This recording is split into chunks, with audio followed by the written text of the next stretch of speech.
समाज कभी किसी का गुलामी नहीं किया है। हमने कहा है, हमें छेड़ोगे तो छोड़ेंगे भी नहीं।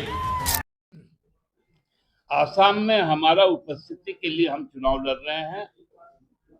हम अपने जिन भी प्रत्याशियों को चुनाव लड़वा रहे हैं वो भाजपा के खिलाफ, कांग्रेस के खिलाफ लड़ेगी। नमस्कार, जोहार। आप देख रहे हैं एचएनएन न्यूज। मैं हूं निशा मिश्रा। एक बात तो कंफर्म हो गई कि अब जेएमएम और कांग्रेस असम में एक साथ नहीं है।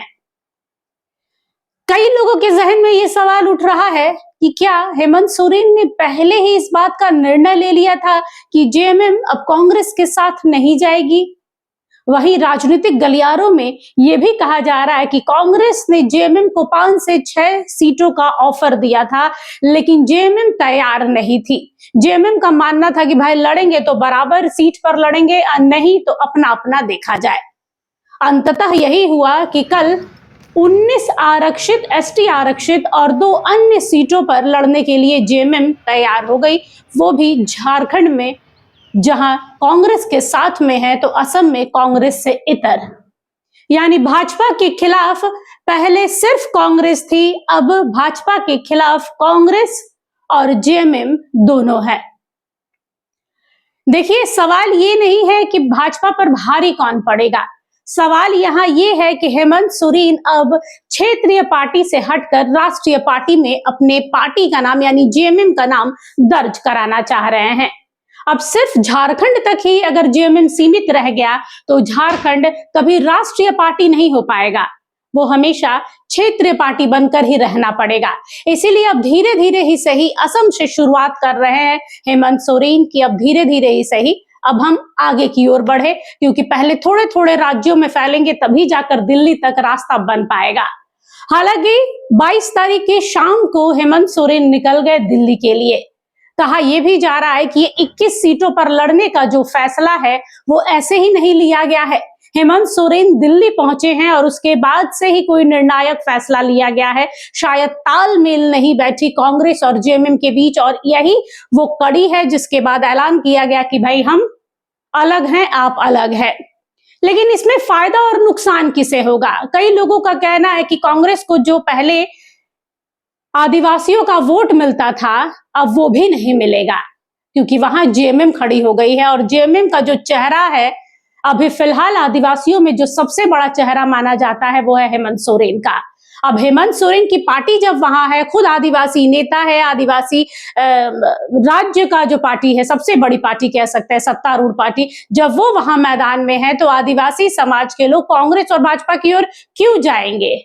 तो यहां पर वोट काटने का काम ही एक दूसरे का कांग्रेस और जेएमएम करेंगे। देखिए, बीजेपी असम में मजबूत है, इसमें कोई दो राय नहीं है। हेमंता विश्व शर्मा की पकड़ मजबूत है, इसमें कोई दो राय नहीं है। हेमंता को लोग पसंद करते हैं, इसमें भी कोई संशय नहीं है। दिक्कत है यहां कांग्रेस और जेएमएम को लेकर।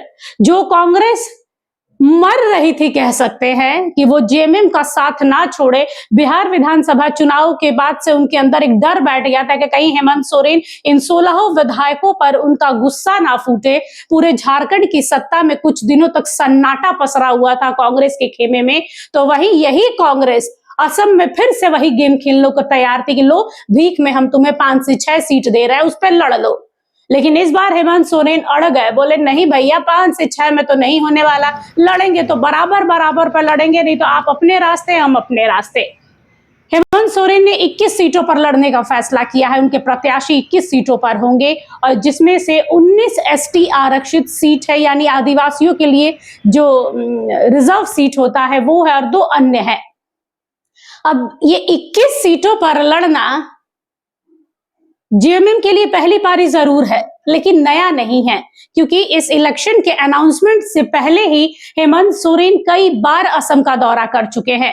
वहां के आदिवासियों से बातचीत कर चुके हैं, वहां के आदिवासियों के साथ में उन्होंने अपनी तालमेल बैठाई है, उनकी कमजोर कड़ी को पकड़ा है, उनकी मजबूरी को समझा है, उन्हें कैसे शोषित किया जा रहा है, कैसे उन्हें समय पर मुआवजा नहीं मिल रहा है, जो वो काम कर रहे हैं उसकी कम कीमत आकी जा रही है बाजार में। इन तमाम मुद्दाओं को उन्होंने अपने भाषण में दिखाया था और कहा था कि कतई कभी मत भूलिएगा कि आदिवासी वो समाज है जो कभी किसी के सामने झुकता नहीं है। जब हम अंग्रेजों के सामने नहीं झुके हैं तो भाजपा किस खेत की मूली है। तो हेमंत सोरेन को लेकर असम के आदिवासियों में थोड़ी सी तो सॉफ्ट कॉर्नर पैदा हो गई होगी। एक तो भाई आदिवासी वाला सॉफ्ट कॉर्नर, दूसरा उन्हें लगा होगा कि भाई देखिए गरीब मजदूरों को क्या उम्मीद होती है, 2 वक्त की रोटी शांति से मिल जाए, उस पर लात ना पड़े। हेमंता कोशिश कर रहे हैं, मैं ये नहीं कहूंगी कि हेमंता विश्व शर्मा ने कहीं कमी छोड़ी है या क्या है।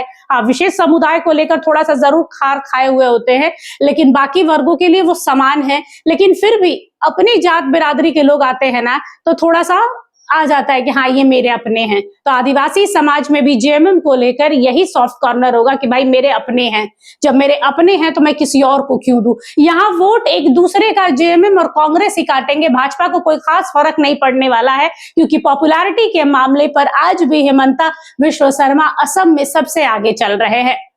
लेकिन यहाँ पर सवाल ये उठने लगा है कि महागठबंधन, खासतौर पर जो कांग्रेस और जेएमएम है, जो झारखंड में अलायंस का हिस्सा है, वो असम में अलग अलग हो गए, एक दूसरे के खिलाफ तलवार तानेंगे, एक दूसरे की सीटों पर अपने अपने प्रत्याशी उतारेंगे। जहां कांग्रेस का प्रत्याशी होगा वहां जेएमएम का प्रत्याशी होगा, जहां जेएमएम का प्रत्याशी होगा वहां कांग्रेस अपना प्रत्याशी उतारेगा। यानी एक दूसरे का वोट काटने में लगे रहेंगे और 2 बिल्लियों की लड़ाई में एक बंदर जो रोटी खा के चला जाता है, वही वाली कहानी यहाँ देखने को मिलेगी कि यहाँ पर इन दोनों की लड़ाई में कहीं भाजपा ने छक्का ना मार दे, वही वाला हाल है।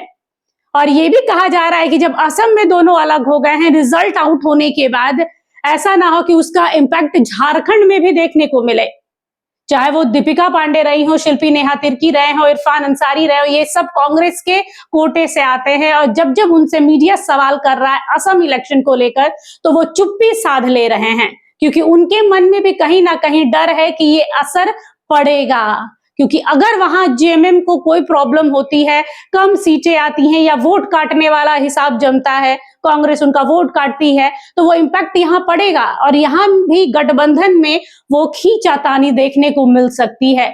तो वो हाल फिलहाल में डुमरे विधायक ने कहा था ना कि राज्यसभा चुनाव के बाद यहाँ पर बहुत कुछ बदलने वाला है, गैर बीजेपी, गैर कांग्रेसी सरकार बनने के आसार नजर आते हैं। वो सही कहा था। वो एक चंद लाइनें है ना कि बदले बदले से सरकार नजर आते हैं, घर की बर्बादियों के आसार नजर आते हैं। वही हाल फिलहाल झारखंड का है कि यहाँ पर सरकार थोड़े से बदले हुए से लग रहे हैं। क्या हेमंत सोरेन भाजपा को जिताने के लिए वहां उतर रहे हैं कांग्रेस की सीटों पर? जहां जहां पिछली बार कांग्रेस ने अपने अपने प्रत्याशी उतारे थे, उन तमाम सीटों पर झारखंड मुक्ति मोर्चा भी अपने प्रत्याशियों को उतार रही है। तो क्या ये कांग्रेस के वोटों को काटकर भाजपा को सपोर्ट किया जा रहा है? आप नाक सीधी तरीके से पकड़िए या घुमा कर पकड़िए, पकड़ना तो आपको नाक ही है। तो हेमंत सोरेन डायरेक्ट केंद्र की ओर हाथ बढ़ाएं या घुमाकर केंद्र की ओर मदद का हाथ बढ़ाएं, बात एक ही है। असम विधानसभा चुनाव और बंगाल विधानसभा चुनाव पर सबकी नजर बनी हुई है। चूंकि बंगाल में फिलहाल जेएमएम नहीं जा रही है, तो इसकी वजह से झारखंड में उतनी सियासत गलियारों में ना हड़कंप नहीं मचा है, लेकिन असम में जेएमएम है, इसलिए हड़कंप मचा हुआ है कि भाई जो दोनों पार्टियां यहाँ कंधे पर कंधे हाथ देकर चल रही है, कांग्रेस और जेएमएम, वो असम में जाकर एक दूसरे के खिलाफ तलवार कैसे टांग सकती है? समन्वय क्यों नहीं बैठा? कई लोग ये कह रहे हैं कि ये बिहार विधानसभा का बदला है, कई लोग ये कह रहे हैं कि कांग्रेस चाह रही थी कि 70 सालों से जो हमने राज किया है उसके दबाव में आकर हेमंत सोरेन की पार्टी अपना नाम पीछे खींच ले, 5-6 सीटों पर नाम के लिए लड़ ले। तुमको बड़ा मन कर रहा है तो लो भाई 5 सीटों पर लड़ लो।